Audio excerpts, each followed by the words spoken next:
Bienvenidos a Pulso Económico, donde tratamos de encontrarlo. Y empezamos siempre por la bolsa, por el IBEX 35. En la sesión de hoy, caídas 0,38%. Parece que se rompe la racha alcista, aunque conservamos los 6.900, concretamente 6.910,1. Las tres compañías que se caracterizan por sus alzas hoy son ArcelorMittal, 3,39 arriba, Farmamar, que gana 3,32, Siemens, que gana 3,19. Las tres que se caracterizan por sus caídas en el mercado hoy son Merlin Properties, que pierde 3,90, Telefónica, acabó el sueño, lo siento, Telefónica hoy pierde 2,96 y Colonial pierde hoy 2,62. Vamos al sumario de los temas que vamos a tratar. Lógicamente, hoy no nos queda otra que abordar el plan famoso de recuperación económica, resiliencia y no sé cuántas cosas más, que según el presidente del Gobierno movilizará 72.000 millones en 3 años y que va a crear 800.000 empleos. De los 72.000 millones, que es la cuestión, un tercio se van a perder en la transición ecológica y un tercio en la economía digital. Así es que para la economía real que hoy conocemos queda apenas el tercio restante. Eso, si hago yo bien los cálculos. También hablaremos del ministro Escrivá, ministro de Seguridad Social, que hoy ha revelado que la protección del empleo que este gobierno se enorgullece de plantear nos lleva costando 13.000 millones. Y vamos a hablar de una cosa que no oirán en ningún sitio, que es qué impuestos va a subir este gobierno. De todo ello, con los invitados que, como siempre, hoy nos acompañan. Don Antonio Banda, muy buenas tardes, CEO de Filcapital. Hola, buenas tardes. Ahora empezamos con la artillería fina. Bueno, habrá que dar algo porque vamos. Don Daniel Rodríguez Asensio, consultor de empresas, economista, muy buenas tardes. Buenas tardes, Javier. Balón y al suelo. Hablamos del plan de Sánchez. ¿Qué les ha parecido el plan de Sánchez o lo que conocemos de él? No les hablo del pianista, que el pianista sí que lo conocemos. Escuchamos primero al presidente porque quede claro que lo dice él y no yo. Las grandes cifras son 72.000 millones de euros, por tanto, durante los próximos 3 años. Y me gustaría también trasladar los siguientes porcentajes, porque son importantes para España, son también determinantes para Europa. Y es que la inversión verde, la inversión vinculada con la transición ecológica, representa más del 37% del total del plan. Y la transición digital, cerca del 33%. 37% transición ecológica, 33% transición digital. La misión del plan es la creación de cientos de miles de puestos de trabajo, también de nuevas empresas, la escalabilidad de muchas de las empresas que hoy son pequeñas y que tienen que dar ese salto hacia la mediana empresa, y eso tendremos que hacerlo durante los próximos años. Don Daniel. Bueno, yo no sé cómo se llama este plan, es un nombre muy largo de plan para la reactivación y resiliencia. Yo creo que lo más concreto sería llamarlo plan de vuelta a 2011. ¿Por qué? Porque esto es exactamente lo mismo que hizo el señor Zapatero en mayo de 2009, anunciando un plan por el 2,3% del PIB español, más o menos 23.000 millones de euros, que se llamó Plan E. Un plan que, según el Tribunal de Cuentas, ha supuesto un agujero contable de unos 7.800 millones de euros. Y un plan que por el que cada empleo que generó nos ha costado a los españoles 160.000 euros. Un plan que desencadenó, les tengo que recordar, en la crisis de 2011 y 2012, que fue mucho más dura que la de 2008. Este plan no tiene nada de diferente, es absolutamente acumular gasto corriente, es ponerle nombre a lo que ya venimos haciendo durante años y es el capitalismo de amiguetes, que decía Albert Rivera, hacer favores fundamentalmente a las grandes del IBEX, a Telefónica y a Iberdrola. Me ha llamado mucho la atención los 800.000 puestos de trabajo que pretende crear Sánchez. ¿Por qué me ha llamado la atención? Porque el propio Felipe González, que también fue a una campaña electoral con los 800.000 puestos de trabajo, ha dicho en diciembre de 2009, mucho cuidado, ¿no?, con respecto a Obama. Yo dije que iba a crear 800.000 puestos de trabajo y lo que en realidad sucedió fue que los destruí. Entonces, ya sabemos lo que va a ocurrir, ya sabemos a dónde va España, a 2011 de cabeza. Don Antonio. Bueno, yo creo que las líneas que ha presentado, que son al final solamente humo, lo que más destaca es que vamos a una política de creación de empleo por medio de la subvención. O sea, las aportaciones a la digitalización y a la y hacer verde a las compañías implica sobre todo que les ayudes y no les crees una oportunidad de crecer, ¿no? O sea, el gran problema que tenemos en España es que no hemos sido capaces de organizar nuestro entramado empresarial. Es decir, tenemos unas empresas muy dependientes de los planes generales, es decir, que tienen una dependencia tal que impide que la parte que no es estatal crezca, ¿no? Y de ahí viene esta situación que tenemos. Claro. Has abandonado a quien tienes que ayudar, que son las empresas en crecimiento. Se ha limitado al destino de los fondos europeos cuando lleguen, pero no ha dicho nada de qué dinero va a invertir España, dinero de España invertido en España para hacer el apuntalamiento de esa parte de nuestra economía, a veces en servicios, a veces en industrias, que si no se nos va a caer. De eso él no habla para nada y nunca. Bueno, así es que estamos en una derivada de gasto desproporcionada. Ayer hablábamos aquí del techo de gasto, 53%, o sea, límite sin freno. Y hoy el ministro Escrivá, el ministro de Seguridad Social, decía que hasta ahora llevamos gastados 13.000 millones en proteger el empleo. El gasto que el Ministerio de Inclusión y Seguridad Social se ha incurrido en todas estas políticas COVID, el resultado es de 13.000 millones de euros. Lógicamente, el máximo lo tenemos en abril y en mayo, y después ha ido decreciendo el coste a medida en la cual se ha ido produciendo la recuperación. Y a pesar de la poda, a pesar de los hachazos que ha dado la lista de los que han reclamado los ingresos mínimos vitales o del frenazo que hay con los ERTEs que acabarán siendo ERES, estamos en 13.000 millones y esto pues es una amenaza para el déficit y para la deuda española. Bueno, los 13.000 millones, lo primero que tenemos que decir es que es una cifra parcial. Los datos hasta julio de la Seguridad Social, si tenemos en cuenta el gasto total y la pérdida de ingresos, el agujero es superior a los 22.000 millones de euros. Tenemos que recordar que los fondos SURE fueron 21.500 millones de euros. Y por lo tanto lo que nos espera es fundamentalmente un déficit de la Seguridad Social que probablemente triplique el del año pasado, lo cual es ya muy preocupante, porque es que además tenemos un gobierno que llena periódicos y llena medios de comunicación con grandes políticas como el ingreso mínimo vital y sin embargo solo ha pagado el 30% de las solicitudes. Esas solicitudes tenemos que recordar que ya han dejado de cobrar el equivalente al ingreso mínimo vital que había en las comunidades autónomas. Por lo tanto, es una situación muy preocupante. Y hay otro aspecto con respecto a las finanzas que tenemos que tener muy en cuenta. Y es que el plan que ha presentado hoy Sánchez, que insisto que es el plan de vuelta a 2011, no asegura que los fondos se desbloqueen por parte de Europa, los 140.000 millones entre 2021 y 2026.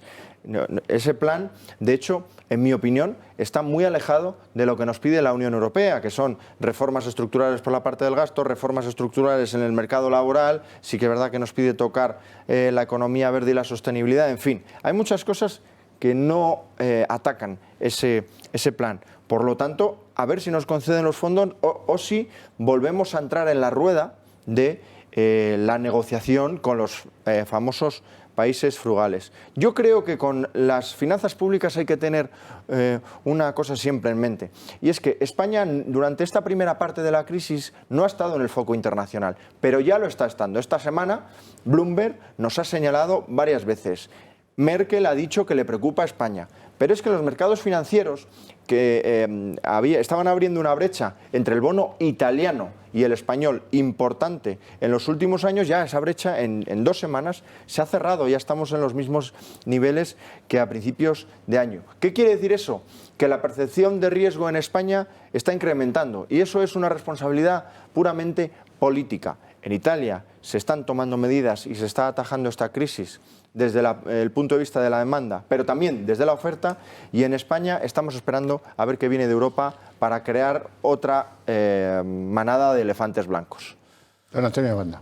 Bueno, yo creo que el ministro siempre marca su entorno, ¿no? Estamos diciendo que las cifras que ha presentado y las expectativas de gasto no son buenas, o sea, tiene que haber muchísimo más gasto porque tenemos un gobierno que está vinculado a eso y le está obligando, además, la necesidad de presentar un plan efectivamente ejecutivo para que Europa venga y nos ayude. Sin embargo, ese plan todavía no sabemos ninguna de las líneas. O sea, vuelve a ser lo mismo, solamente comunicación, pero no el fondo, que es al final trabajar, presentar documentación y hacer que Europa se crea lo que vamos a hacer.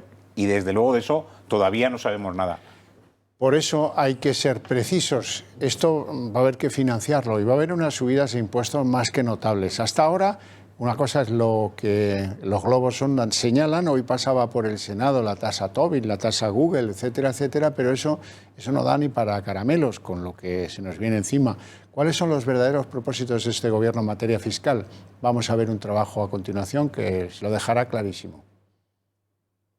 Nos van a subir los impuestos, eso es ya una realidad. Pero ¿cuáles son los que probablemente, aunque sin confirmación, se van a ver afectados? Según el Gobierno, es inevitable una subida del IRPF a las rentas más altas. El programa económico del Gobierno de coalición contempla una subida de 2 puntos del IRPF para rentas superiores a 130.000 euros anuales y de 4 puntos para los que superan los 300.000 euros. El IVA, el Gobierno ha descartado una subida de tipos y parece alejar la posibilidad de incrementar del 21% al 23%. El general, de hecho, nos afectará a casi todo, a lo que más, al consumo. La equiparación de la fiscalidad del diésel y la gasolina es un viejo anhelo del PSOE. La subida apenas tendrá un impacto anual de 40 euros en el bolsillo de cada conductor. Las tasas, la Google para las grandes tecnológicas que operan en España y la Tobin, que se aprobaban hoy en el Senado, pero hasta el próximo 1 de enero no entran en vigor. Estas subidas son las que con más probabilidad van a venir este año, pero cuando pase la crisis habrá más, es lo que ha sugerido la propia ministra de Hacienda. Pero de esto, que es fundamental, no se habla. Bueno, Sánchez ha dicho claramente, según él, cuando recuperemos los niveles de PIB de 2019,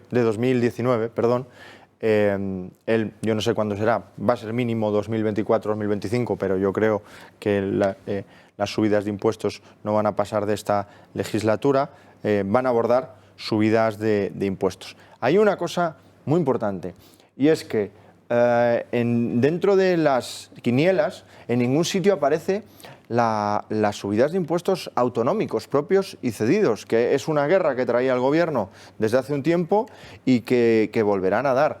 Y tenemos que tener en cuenta que el impacto de esta crisis sobre las cuentas autonómicas va a venir dentro de 2 años, en 2022, porque así funciona el sistema de financiación autonómica. En el reparto de los ingresos 2022 vamos a ver el impacto de esta crisis. Entonces ahí es donde va a estar la clave de las subidas de impuestos autonómicos.